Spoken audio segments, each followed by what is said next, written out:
Not just the mining, the lumbering is also part. See, all these were forests, but they've turned it into a farm. Oh, somebody has just cleared all this place and he's going to farm there. He will set fire definitely to burn them. And you can imagine what can happen to the forest. And these things are not being done in a day. It has gone on for a very long time. So no forest officer can tell me maybe he didn't see it or they didn't know.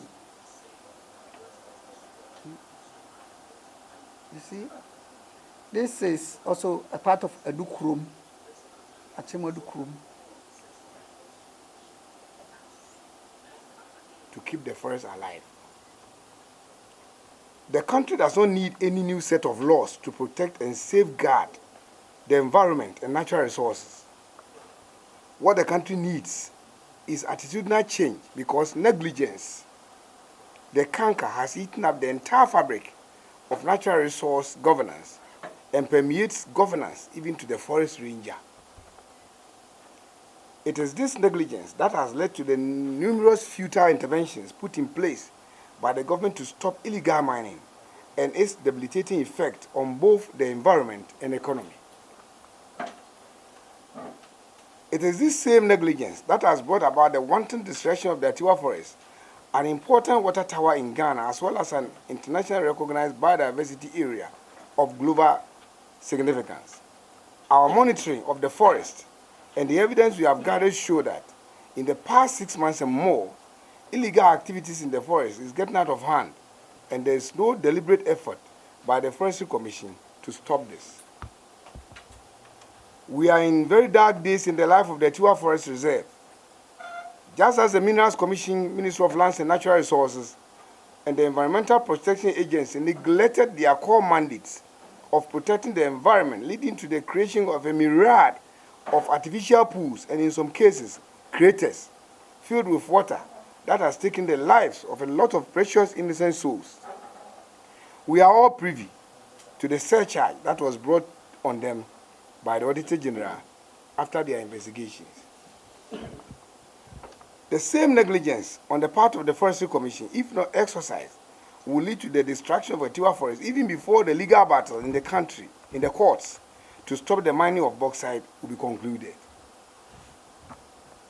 We have local community information that indicates that illegal mining and logging is being carried out in unprecedented levels with the tacit connivance and approval of some officers of the Forestry Commission and some unnamed faces within the jurisdiction. Nana Selfurata is grimacing in his grave that the legacy he selflessly fought to preserve for posterity has been left to rot, thus rendering useless his lofty ideals and ideas he bequeathed to posterity. Not long ago, an excavator was in the forest mining, but it took the alertness of the leadership of concerned citizens of the Atewa landscape, working in tandem with Irosha to highlight on the illegal activity. Even that, the Forestry Commission took offense and took the two NGOs to the cleaners, in that the commission could not be alerted before making public their findings. Again, not long ago, 2 souls were lost in their illegal quest for gold at the Esiakwa stretch of the reserve, and even though the police was involved, as well as the traditional leaders who carried out the pacification and cleansing exercise, yet the incidents never saw the light of day. The question that readily comes to mind, therefore, is whether or not the Forestry Commission executes its mandate of protecting and preserving the forest resource, and whether or not the Commission is entitled to the remuneration at the end of every month, besides other emoluments. Yesterday was International Day of Forests under the theme Forests and Sustainable Production and Consumption. Today is International Water Day with the theme Groundwater, Making the Invisible Visible.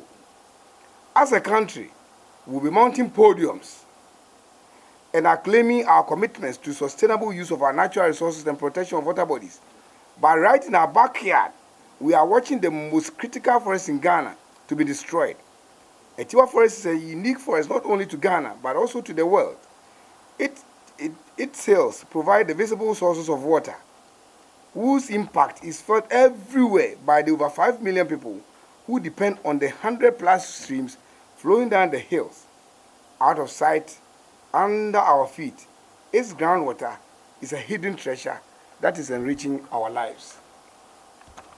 We acknowledge that it is good we will be spending millions of public and donor money to plant over 20 million trees in July under the Green Ghana agenda. However, it will be an exercise in futility and very sad to note that whilst we are planting, the same system is sitting aloof and watching without any long-term proactive plans to save the existing forests like Atewa and many others across the country. The negligence and lackadaisical attitude to managing forests must stop now. The Forestry Commission should know that their so-called avowed vision and mission is at stake and risk jeopardizing the future of all of us. Because you know it is said that when the last tree dies, the last human being also dies. And we are in the process. If care is not taken, as is the normal, the adopted norm in society, when somebody dies in the teens, they will say, what a shock, or he's gone too soon. So sooner than later, we will also be saying, Atewa has gone too soon. At this juncture, I will pause for breath, and we have a footage. We went up there, and we have to show the footage for all of us, because as we have in Akan, the monkey, they say controversy, many. So we will show it vividly.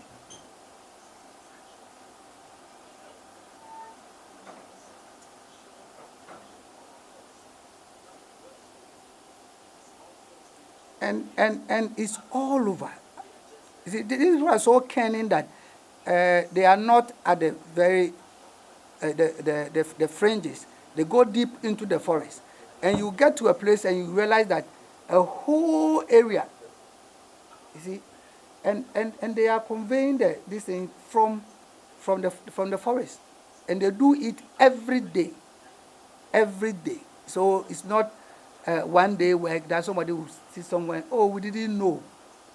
So I will not impugn anything, but at least I just as you have your own suspicion, I also have my suspicion.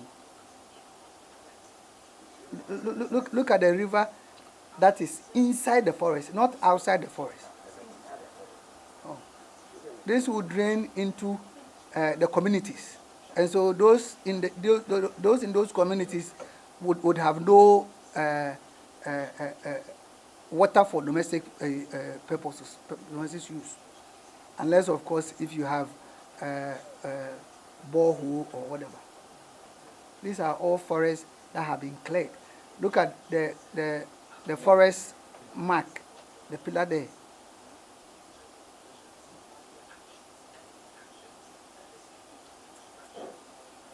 So that is why we are saying that we believe that this is a deliberate attempt, because the government wants to mine the bauxite in the forest, and we are saying that take place overnight, and no heavy-duty equipment involved. But for all these days, no ranger of the Forestry Commission could detect it to report it, let alone to stop it. Notice is therefore being served to the staff and management of the Forestry Commission that sooner than later, the entity will be tasked to justify why it must enjoy emoluments after grossly and recklessly abandoning its core mandate for which they were employed. When state institutions renege on their mandate, the overtaxed taxpayer suffers because the scarce resources are used in an effort to correct the anomalies.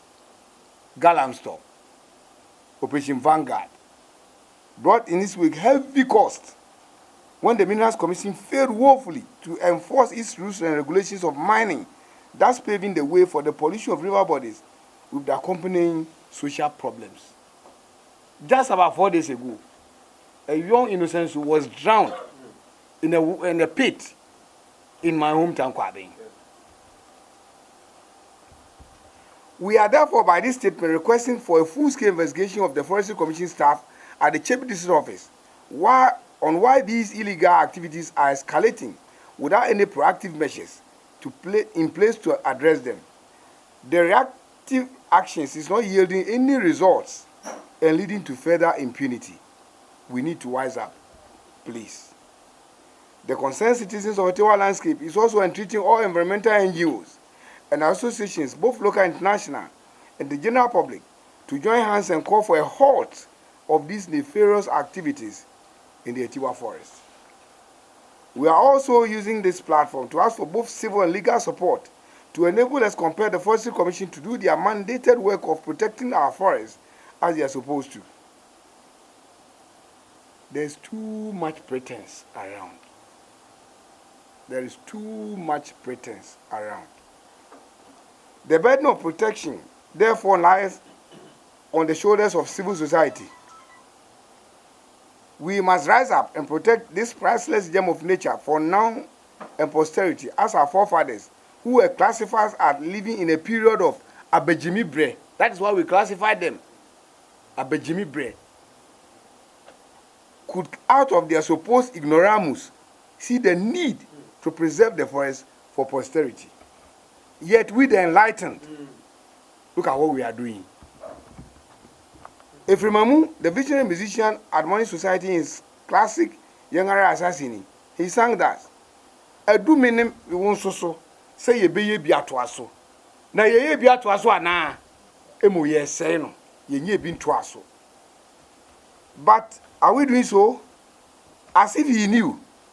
Nim de entraso enkotokrane ni apesemi nkuminya ena edi embre mu dem ama ya asase hu do no ato efom sa kotokrane a big tree to you modern day guys eno ni aban ye no o se bauxite be ma adwuma but bauxite ba Ghana awaso efiri awaso kokata makokata krade nyina employ nipa 350 for over 100 years. Almost 70% are casual workers. It's employment bank and also bauxite or the BMI. The time is now or never. Thank you.